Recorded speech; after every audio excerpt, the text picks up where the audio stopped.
Hey everybody, before we get started, just remind you this episode is brought to you by our patrons like Ico Comics, Architect 10, Blacklist OG, Carlos, Qua, Jeremy Vasquez, Kylie Denton, Nestor Flores, Rogue Robin, Shawnee P, some guy named Bob, Sotosan, 0424, Saturn23, VideoGamer75, and Zach Reed.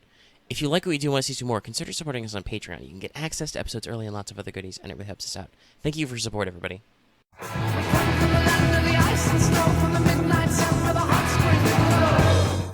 Hello everyone and welcome back to Let's Talk FGO Wanted, the show where we let you know if you want to roll a 5-star, even though for this one you probably know already if you want to.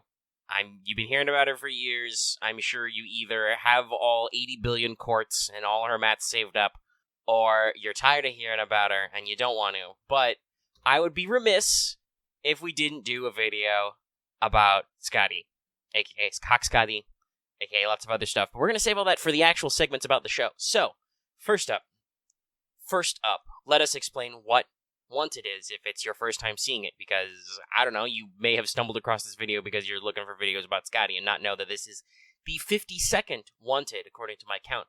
That's right, you can watch one Wanted once a week and have a Wanted for every week of the year. But please just watch all of them. Don't wait a week. Anyway. So, what we do on Wanted is we break down usually 5 stars. Occasionally we do some limited units, that are just 4 or 3 stars, stuff like that. We'll do non-limited 5 stars too, just, get a big comprehensive look at a lot of units that are highly anticipated, wanted, or if you don't know if you want, but you need to check because you gotta spend that sweet, sweet St. Quartz. So, we typically divide Wanted into 4 segments, which have rough subsegments. First, we talk about the characters' real life, history, and folklore. Then we talk about their fate lore, usually with a capital L, their deepest, dankest lore. Then we switch things up, we go into their mechanics, so we will actually take a crack at what, they do as a unit mechanically, because that's the thing a lot of people care about, especially for this one. And it's a good topic to cover. You never know when you need somebody to fill that niche. And then also we will talk about their rarity, not their star rarity, even though I can't anymore make that joke about if they're, they're just going to be the specific rarity. I do or am talking about how frequently their rate-ups are, because that's another important factor. Even with 2 years-ish of foresight, there's not always a really good, check on when stuff happens, and, you want to know what's going on in the future, right? It's a very important thing. So, where to begin here? Well, we've covered all the basics, so we probably need to go ahead and dive on in, right? So, let's talk Scotty. Now, obviously, the first big caveat, and we're going to have several little bullet points here right at the beginning. The first is that we'll be talking about a character's real-life history and folklore, keeping in mind that this is a Lostbelt character, so, spoilers, but they maybe possibly are kind of sort of completely different from real life for reasons. Kind of cover this in talking about Ivan the other month. So there will be some differences, and we'll kind of highlight them when we talk about the actual, fate lore type stuff. But the overview we're going to give you is going to be mostly from the purview of, what's the real-life character relation, and then move it into fate stuff and kind of talk about the differences, and also explicitly note that this is kind of an alt history version, even more so than regular. So another big thing is also, even though it's Scathach-Skadi, or sometimes written as Scathach-Skadi, we're not going to talk much about the Scathach part. There's already a Wanted Scathach. You can already check that out. That links to that video will be in the description and the end card for this video. So you should go ahead and check that part out for all that stuff. So we won't focus on that. But I think that gets us to another key point about linguistics. And we're going to talk about Scotty's etymology here. The first thing is, so technically, it's not literally Scotty, though Skadi or Skade is apparently a legit anglicization. Ooh. Wow, had a trouble with that one. But technically, the weird D symbol is supposed to be more of a the weird loopy D, right? That's more of a the sound, like the th in father. So that should really be like Scotty, which is another anglicization. However, almost nobody uses that, and most English readers don't really care for those weird phonetic symbols and ignore them. So, for the sake of simplicity, we're going to just say Scotty, which is a legit anglicization the pronunciation should involve some more in there, just like how Skahak is not pronounced Scathach, or if you're in Japan, it's Skahasa. We will use Scathach-Skadi because that's way easier than remembering to say and most places treat it that way anyway. So let's actually dive into some history. First off, let's talk about Skadi's etymology. So, overview, Scotty is a giantess and a goddess associated with bow hunting, skiing, winter, and mountains. Funny how that works. We'll hit back up on some of that legendary qualities later, but those are her main domains and portfolios. But the etymology is actually pretty interesting. So obviously you may be wondering, hey, what's this link to Skahak that people are talking about? So the name Scotty and even the word Scandinavia, we'll talk about that later, they both come from a same root in a proto-language in English, Saxon, Gothic, and High German, which all mean shadow or darkness. Now, if this seems familiar to you, that's because in the Irish legends, Scathach rules a fortress of shadows, Dunskaith, and is called the Shadow, as opposed to her sister Aoife, who is the Radiant. Also, you guys remember Scotty has Scathach has a twin sister and daughter, both of whom coup-banged. Anyway, honestly, that was, by the way, a very popular theory before Lostbelt 2 came out, and we clarified who it was, because it was possibly open-ended. So, yes, actually, in linguistical terms, Scathach and Skadi do have the same etymological root. Does that mean the characters are, strictly speaking, the same? No, but there has been some commentary on it, because Scathach is kind of a weird oddity who kind of comes out of nowhere in a lot of the current, I say, even though they're really old, versions of the kind of coup story, the coup legend we have.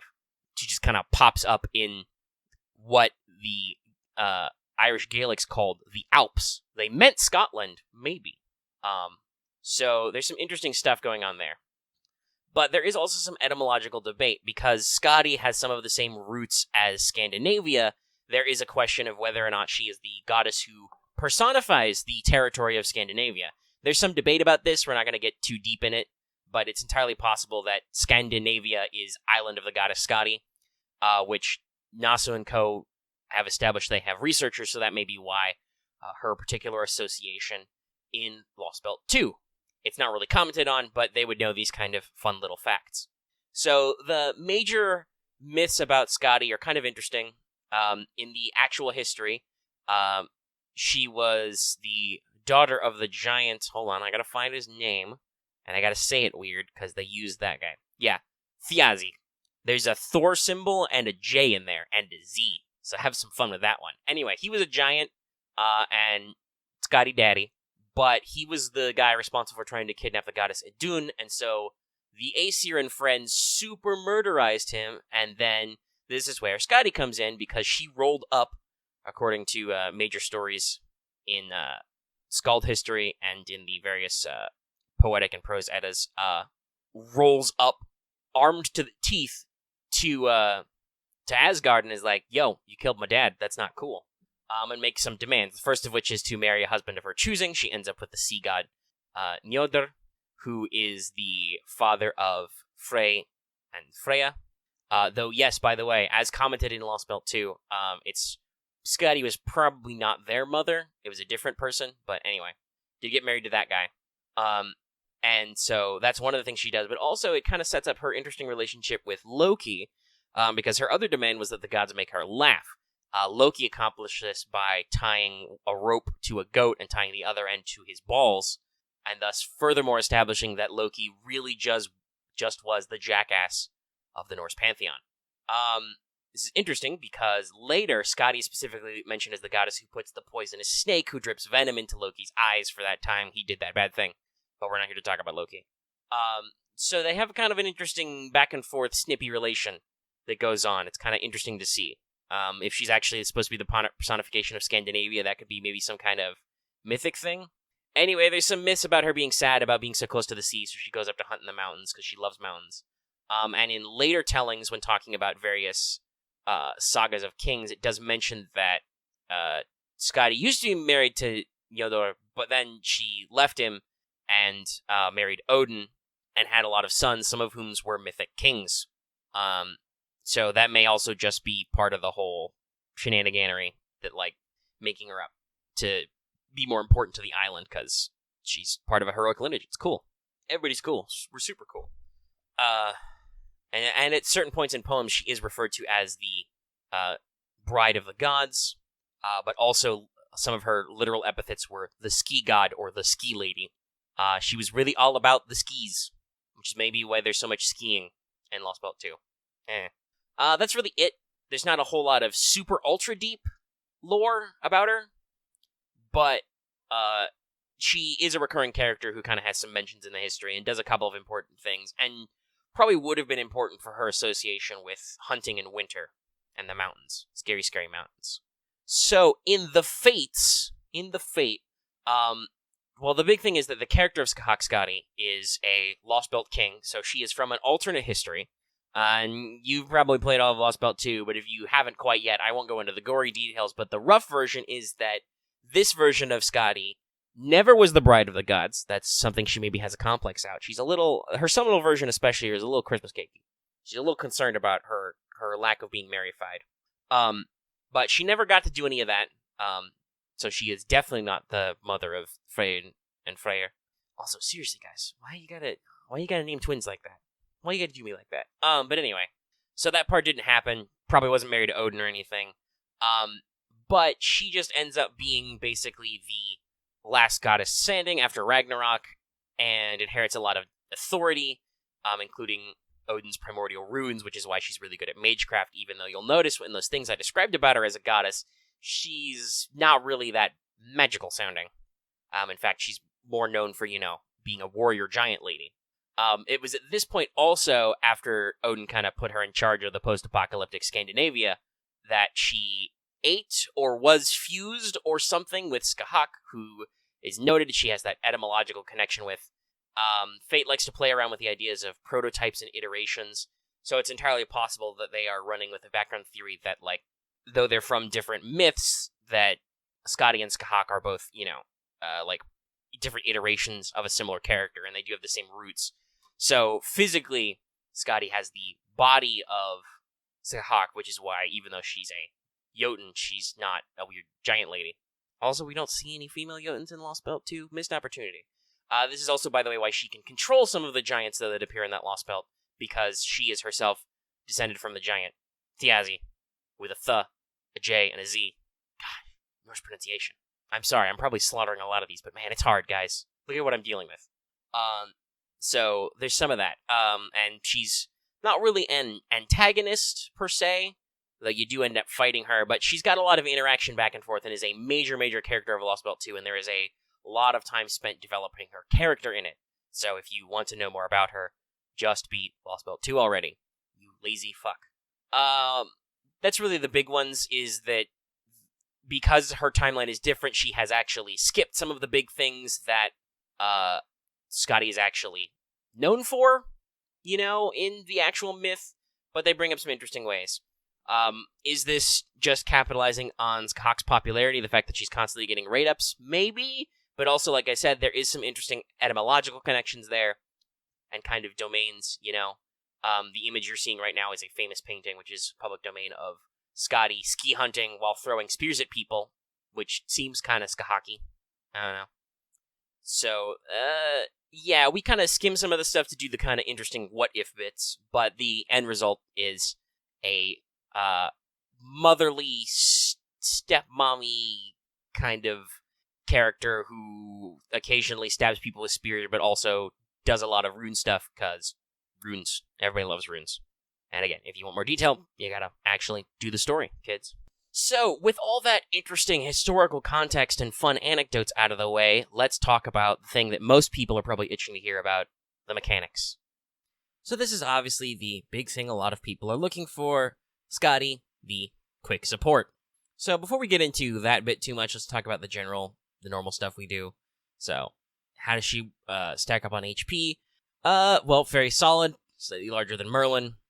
Not as big as Caster of Nightless City, but it's hard to beat because she's got a shitload of HP.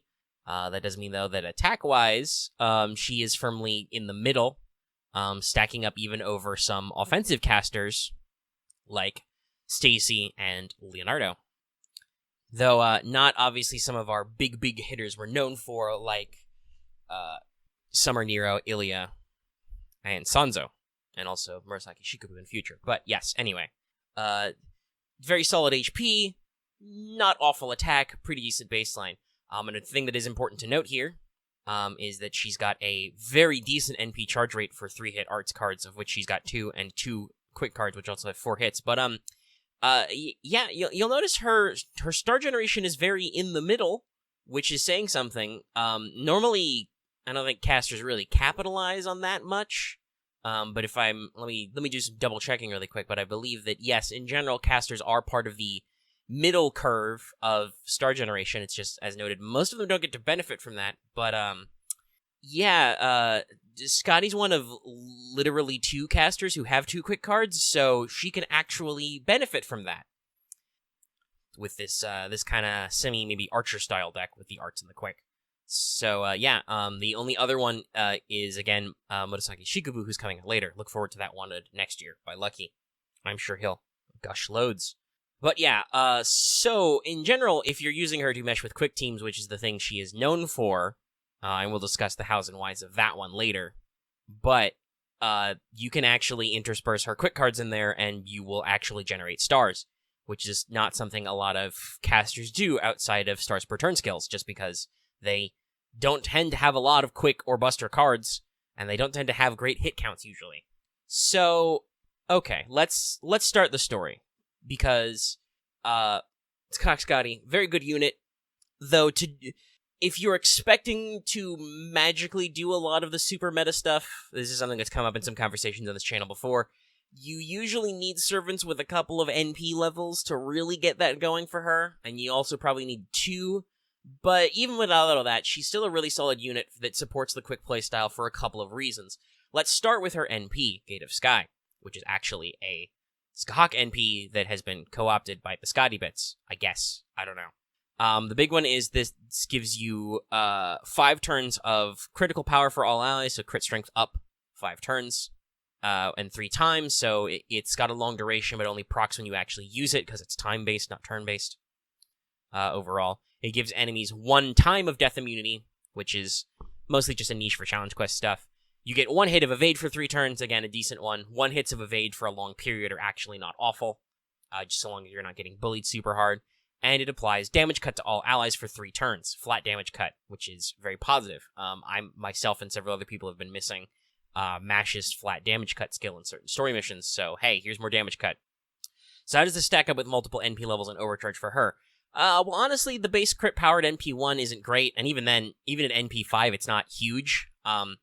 Speaking of NP levels, actually, you probably don't need a lot of NP levels out of Scotty to do her best stuff. The crit power helps, but most of the bigger bonuses are in her skills. The thing you get out of that is free opportunities to overcharge for more damage cut. If you could actually pull off 500%, that's minus 1,500 damage to all allies for 3 turns. That's pretty good, but even the 500, just in general, will really keep you alive. Now, this is interesting because you might think, oh, this sounds kind of like an Art Stall NP. It applies evade, it applies special death immunity, applies damage cuts, and increases critical power. You know, it's supportive. It's an arts effect. And honestly, while one of her skills doesn't match up with that, you also could easily slap Scathach-Skadi in an arts comp, because she would fit. She's got 2 arts cards of her own, she's got an arts NP, the thing her NP does is not specifically quick-based, and she's got some useful skills. But she also does quick stuff, so you'll probably be focusing on that part. Let's explain why she does that stuff. First of all, the big one, Primordial Rune Scathach-Skadi. It's, by the way, called this because a lot of characters have Primordial Rune, and it's just called Primordial Rune. It doesn't have ranks, so we gotta separate whose it is.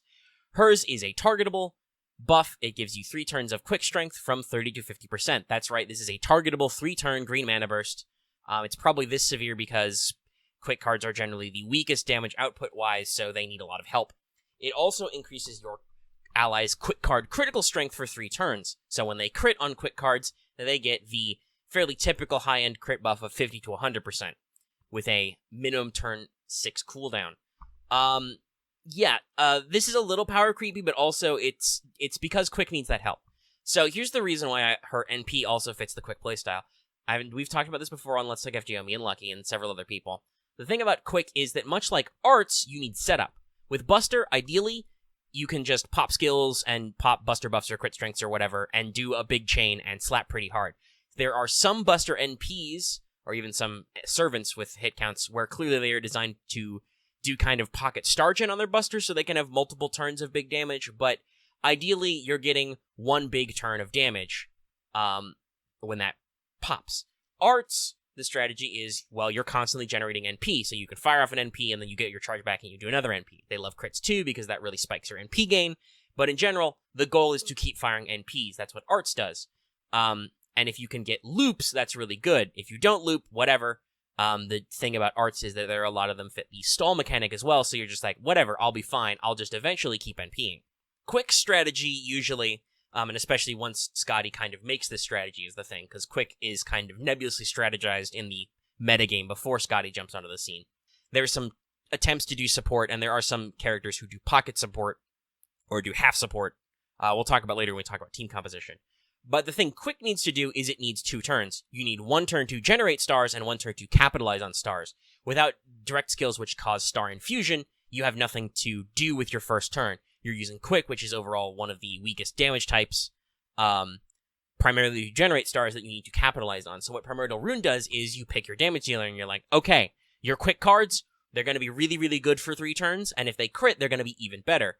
Quick needs this kind of big bonus over multiple turns because they generally have a multi-turn strategy where, at the very least, even if you can pull off Scotty loops, you've stacked a lot of buffs, so your servant is so good at doing that stuff they can do multiple NPs and capitalize on them, right? So, Primordial Rune, big deal, especially those multiple turns. Next up is Freezing Blizzard. This is a pretty standard skill that, like I said, it actually fits in just as easily with art stall stuff, but it also works out because of the way Quick works for those reasons we explained above that we won't go into every time, but it's a pretty basic enemy debuff skill. For 3 turns, it will decrease enemies' defense and their critical rate from 20 to 30%. Why does this matter for Scotty? Well, so critical rate is important because everybody hates to see Spriggans or Chimeras or whatever doing all those crit buffs and just slap you out of nowhere. You love to see critical miss, so that helps keep you alive over multiple turns so you can do a setup turn to generate a lot of stars and P or whatever, and then do your thing on your next turn without dying suddenly, because you hate when somebody in your team just suddenly kicks the bucket. That's also why her NP is good, because when it actually pops, in addition to giving them a decent crit infusion, it also means that they're unlikely to immediately kick the bucket. Just saying. And then defense down is basically like attack up, just on those enemies. So that's up to 30% more damage, which again, because Quick is the weakest card type in terms of raw damage, really helps. It really helps put you up there into doing more damage. And finally, her third skill, Wisdom of the Great God, is just a targetable battery of 30 to 50%, also minimum 6-turn cooldown. Now, this is kind of important because it just helps make a lot of setups. 30% battery, very good number. That's K-Scope compliant. That's compliant with an MLB imaginary element. And then 50% is great. The 50% battery is a really good sweet spot for a lot of setups. That means you can include a lot of CEs, which not only give you starting charge, but also give you bonuses like Golden Sumo, Halloween Princess, the various card types ones, lots and lots of other things, actually. There's a shitload of CEs which give you 50% starting battery. Many of them are good. And also the thing is that while Quick does do pocket NP gain, it's not always the best, because a lot of servants have to weigh their hit counts in terms of their star gen as well, so they're not always the best NP geners. Especially if they have Lancer-style decks where they only have 1 arts card and a lot of their, they got a lot of focus on Buster, which is very bad at NP gen. So, this generally fits into her scheme. So what do you get out of this? You get a servant who can really buff your Quick-type damage dealer to generate lots of stars with enhanced Quick and also gain decent amounts of NP, and then when they crit on those stars, on those Quick cards, they will do quite a lot of damage, especially if you're stacking her NP with her buff, but even if it's not the one that you specifically hit the rune, her NP gets everybody. Enemies who are probably debuffed with Freezing Blizzard are not likely to just job you out with a rando crit, which is a big problem, and will be taking more damage. And then finally, her battery, stack on top of that, you get quite a lot of NP charge. The only real problem to this is to do the craziest shit, you need to have all her skills at very high levels. This is also why I assume double Scotty is a big deal, because that means you can either focus up on all of those, or you can hit one guy really hard repeatedly. but you're going to need a lot of Void Dust and a lot of Aurora Steel and a lot of Permafrost to do all that, so fair warning. She's very mats intensive on new mats if you want to go all the way to the top right away. Some people are already ready, but still, I'm warning you now if you're not ready. So before we talk about team composition stuff, let's cover these passes really quick. So she has Territory Creation EX, so those 2 arts cards she has normally will pop pretty hard. And considering her own offense isn't bad, peppering in Scotty arts and quick cards into your chains, especially if you're not doing any crazy shit, will really be helpful. Helps keep her NP gain up because she doesn't have any real passive way to gain NP. You're not going to waste her battery on herself. Her NP isn't worth that. She has Item Creation A, so those debuffs of hers are going to stick pretty good, even if it's only the one. And then she has Goddess Core A, which means she does slightly more damage and has a bucket full of debuff resistance. At A rank, Core of the Goddess is 25% debuff resist. So, Scotty herself is pretty hard to slap something annoying like NP or Skill Seal on, which will really ruin your goddamn day. So, let's talk about the couple big things. CE selection and team comp. CEs are pretty easy first. Scotty is a support caster through and through. Non-offensive NP, all of her skills are supports in some way. So, what do you want to stick on her? Well, if you're trying hard, like if you're doing CQ stuff or you're facing a particularly hard boss, the ideal is probably going to be either Prisma Cosmos, because as I said, she doesn't necessarily have passive NP gain herself, and honestly, if you're doing her buffs right and you're getting the right cards, you almost don't want to waste a card on Scotty, even though, like I said, her NP gen and her star gen is actually okay. So giving her passive ability to generate a decent amount of NP charge every turn, not counting defensive or other stuff in the shenanigans, arts, chains, whatever. You'll want to pop that in there so she can do a steady. The other is Fragments of 2030, just get free stars. Quick loves stars. Free stars are good. Use stars. Or just use Jack, but whatever. But just as likely, the thing about support casters is they don't need CEs at all, so you're just as likely to see her with something like Lunchtime. That's a legit strategy. Just saying, if you're actually trying to go the extra mile, those passive per turn star NP gains are good ones. Another good one is Ideal Holy King. Just give everybody extra max HP. Because that is a thing I should note about Scotty, is that while she does have a lot of defensive abilities, she can reduce enemy crit chance, she gives you death immunity, she gives you evade and damage cut, no heals. That is honestly probably where hybrid support with Osakawa Hime comes in, because Scotty doesn't really, if you take damage, Scotty can't really do anything about that. She can stop you from taking damage with a big NP pop, She'll give you a pretty decent damage cut. She'll give you an evade, stuff like that.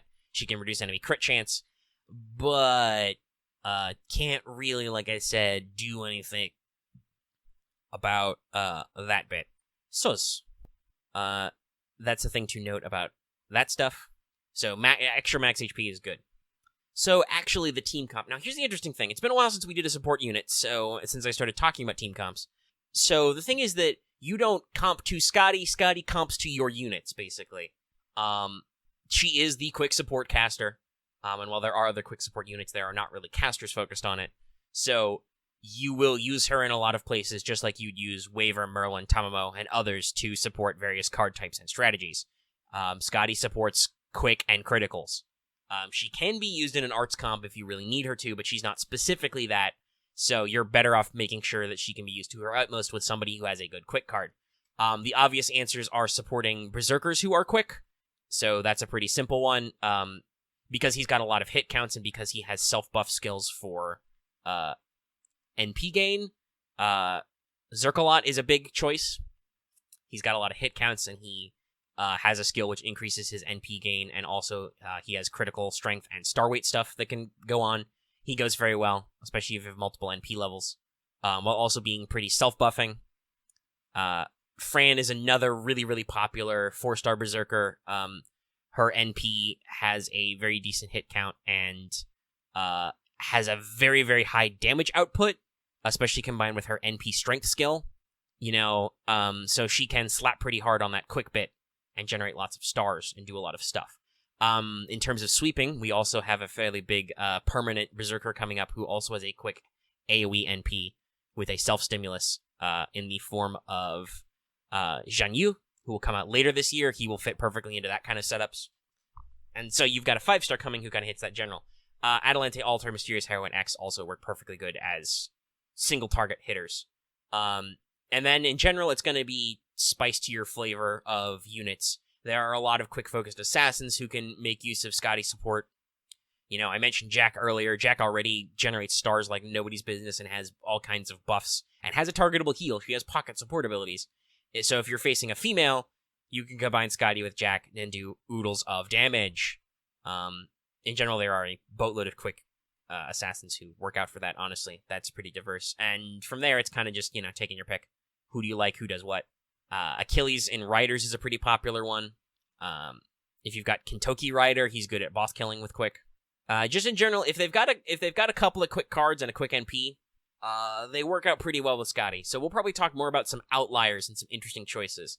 I think the first one we should mention is Vanilla Scathach, though you can also use Assassin Scathach because AoE assassins are hard to come by, and she's not the bestest, but you might have a free one. So, But I think the big thing there though is that Vanilla Scathach actually works very well in this team comp because, hey, she also has it's only one turn, but she has the same kind of Primordial Rune targetable mana burst, so you can double up or you can stimulate Scotty herself if you're facing certain enemies because Scotty also has trait damage and some really interesting effects with her NP.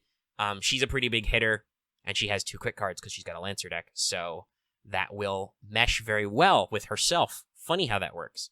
Pavarti is another big standout because she has a very decent hit counts on her NP, and she has a smaller, but she has a 3-turn NP.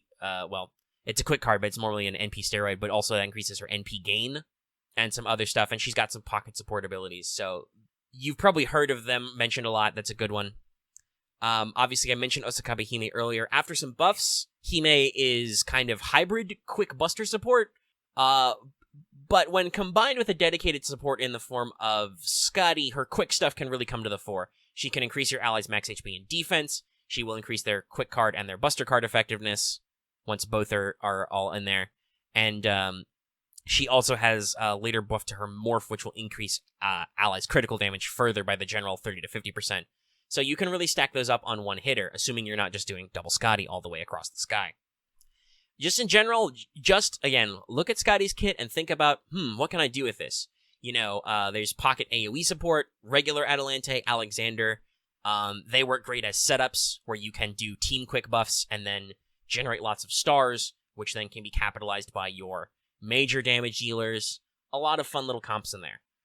Another big name you've probably heard of is Dantes, because Avengers have boatloads of attack and generally neutral damage modifiers, and Dantes is about to get some buffs. So it's a real who's who. It's like literally every time we talk about a Buster crit servant, I'm like, well, you can always use Merlin. Basically now it's like, oh hey, do you do quick reasonably well? Well, you could throw in a Scotty. And in fact, expect a lot of future wanteds about anybody who is quick focused to now mention the obvious Waver and or Scotty. Though, like I said, do remember if you want to do a lot of the really sick ultra meta shit, you kind of have to try hard for some of those multiple NP levels.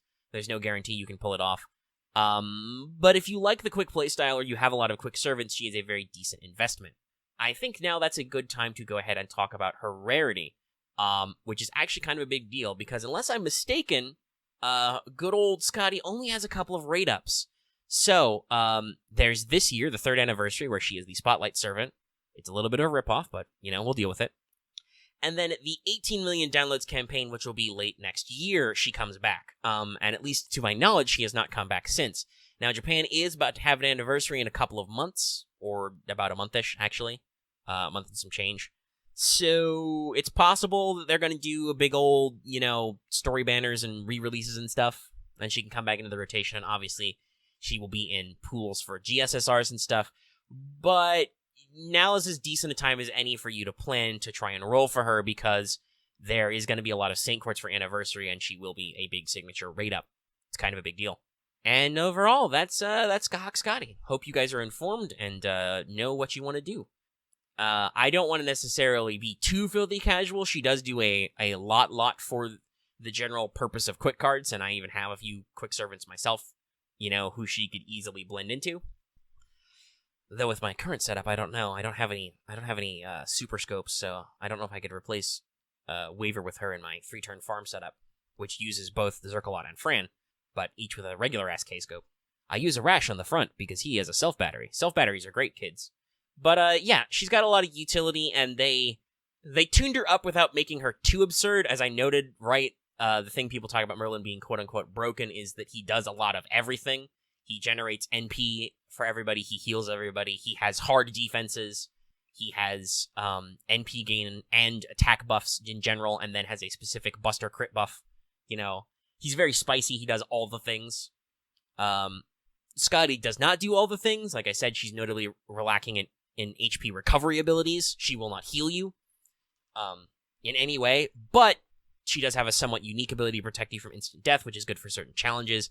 And the evade and the damage cut and the crit down are still decently defensive while really focusing on what she does. The primary things you need to watch out for is if you can actually get all your QP and mats together to level those skills to max, because the cooldowns might be long otherwise.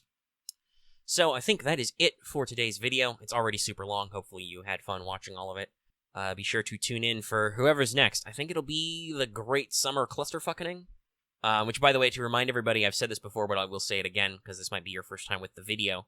I am planning on basically, because I've also been doing some limited 4-star units, we're basically going to do a big release for the 2 banners, so we'll do one that's on all the part 1 banner, and we'll do one that's on the part 2, rather than do, like, 3 separate videos for each banner, because that would kill me.